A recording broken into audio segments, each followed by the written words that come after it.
Hello, and welcome to third grade reading with Mrs. Young. I miss you all. I hope you're healthy and happy. Let's begin class like normal by saying our affirmations. I am kind. Repeat it back. I am relaxed. Repeat it back. I have faith in myself. I am brave. I trust in myself. I am generous.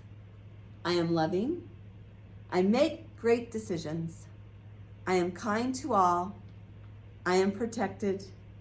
Whatever I do, I give my best, and I am exactly where I need to be. We're looking at our Amazing Animals packet today. We're supposed to be reading from informational text, and this is another example of those. We'll be looking at passage 2, which is an interview about how we can learn about Let's Talk About Fin Whales with Shannon Rankin. You'll notice the picture caption tells us who this is. Marine biologist Shannon Rankin studies whales and dolphins. I've asked Mr. Jones to join me to be the reporter. So please follow along, touch each word as I say it, and we can start. Fin whales are the second largest animals on Earth. They are second only to blue whales, and like their slightly larger blue whale cousins, fin whales were hunted nearly to extinction during the whaling days, but their numbers are recovering. In this interview, our reporter talks to Shannon Rankin, a marine biologist with the NOAA, National Oceanic and Atmospheric Administration. They talk about the research she is doing to learn about fin whales. What is a bioacoustician? Bio is for biology, and acoustician or acoustics is for sound. I use sound as a tool to study whales and dolphins. I study their populations, behavior, and ecology. Among fin whales, it's the males that produce sound. It may be that by singing, they are trying to attract a mate, or it may be that they are using song to warn other males to stay away. But whatever they're using it for, the song is recognizable. The notes in the song are not the same in different parts of the world. It's kind of like fin whales speak with a different accent depending on where they're from. Rankin's hypothesis is that you can use differences in song types to map out the different populations of fin whales. I visited Rankin in the lab where she showed the equipment that she uses. This cylinder right here is a hydrophone. What's a hydrophone? A hydrophone is an underwater microphone. We'll tow it through the water behind a ship, and we can hear animals really well. I asked Rankin if she would imitate a fin whale for me, but she just sat there and didn't make a peep. It turns out fin whales sing at such a low pitch, humans can't hear them.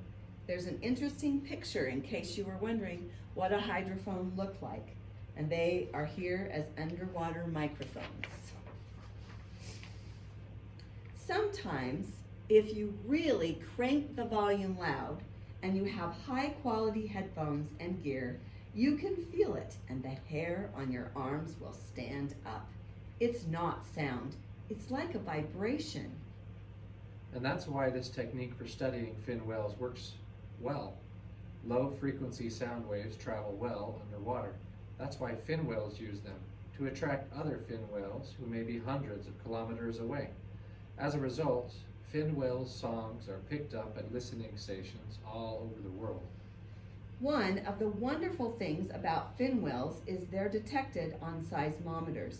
That is an instrument used to measure vibrations caused by earthquakes. There is a lot of equipment spread out through the ocean basins to detect earthquakes. And as these geologists are analyzing their data, they get this tremendous amount of noise from fin whales. Their noise is our gold. Another picture and caption, this is the fin whale. You could look them up on the internet if you want to get a clearer idea. Another picture, this is a recording of the whale's song. Sound is a great way to study whales. These whales use sound not just as their primary means of communicating, but also as a way of sensing their environment. By listening to them, We're tuning into their world. We are getting a much clearer picture of what's going on in the ocean. Thank you, Mr. Jones, for joining us. Okay, let's turn to our questions now. And our questions are found on page 42. And we'll just answer 3 of them today. Feel free to answer more if you would like. Just remember we're going to answer them in complete sentences, beginning with capital letters. How does Shannon Rankin study fin whales? We just learned about 2 things she uses to study fin whales.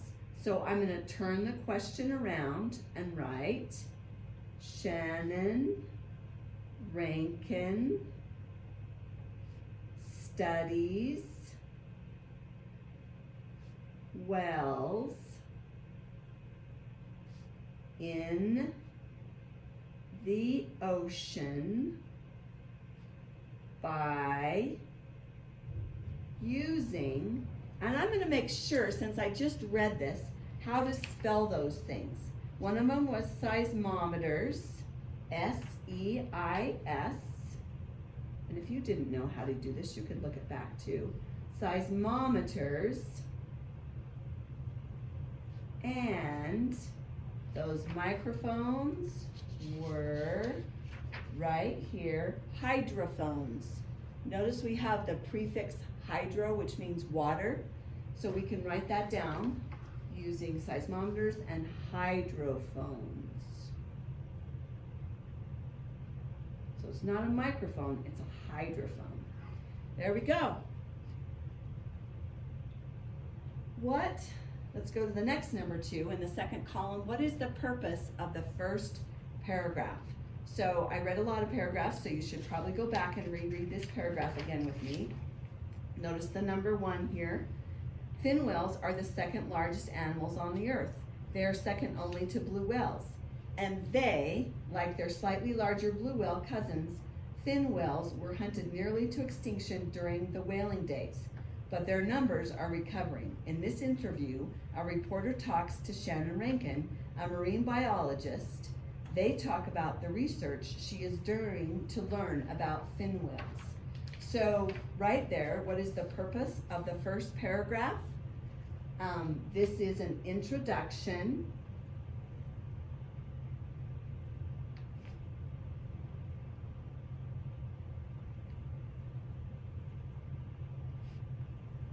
to tell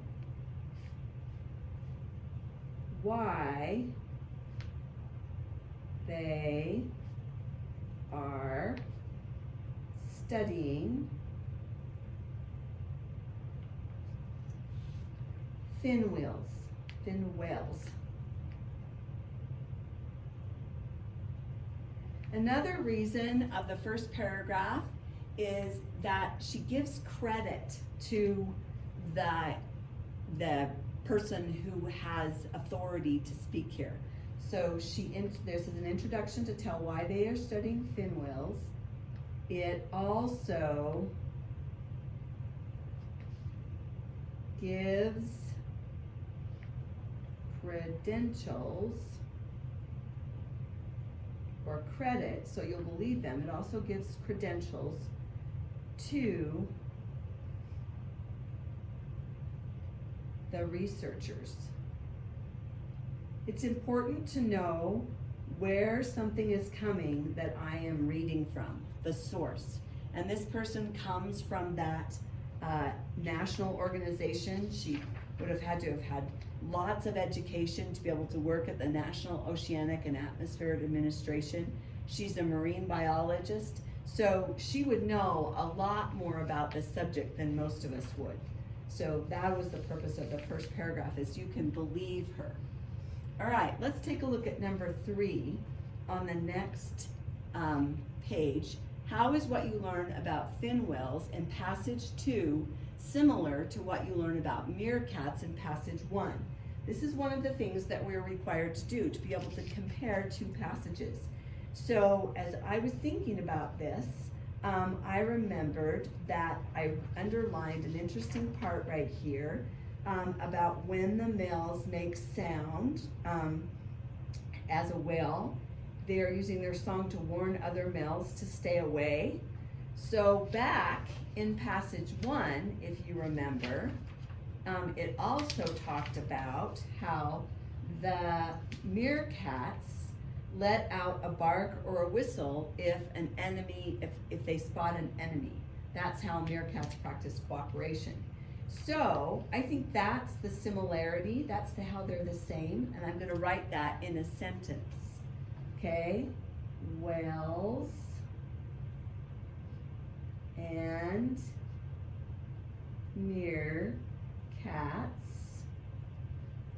are the same because they both make sounds.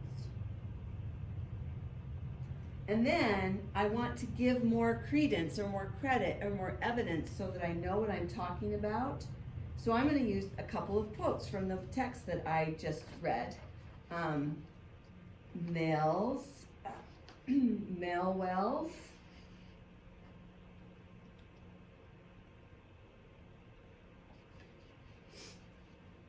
produce sound to, quote, warn other males to stay away, comma, and I'm joining two sentences, and meerkats. So I need to put warn other males to stay away. I need to put quotation marks after that away to show that it came from the text.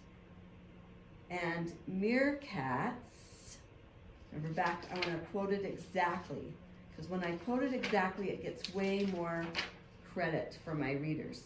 Let out a bark or a whistle. Okay, meerkats let out a bark or a whistle. Quote, to warn others of an approaching enemy. So see how I turned the question around, I gave a complete answer, I gave some quotes from the text, and I looked for ways that they were the same. I'll let you finish up with your writing. If you'd like to do more of these questions, you may. These are all the ones that are required right now, as well as the wrap-up section on page 45. You will answer those questions on your own. You don't have to do the write about text. Remember also to free read a book of your own and to work for 20 minutes every day on Imagine Learning with your lunch number as the password and the ID, and the site code is 4900032. Thanks for coming. I'll see you tomorrow.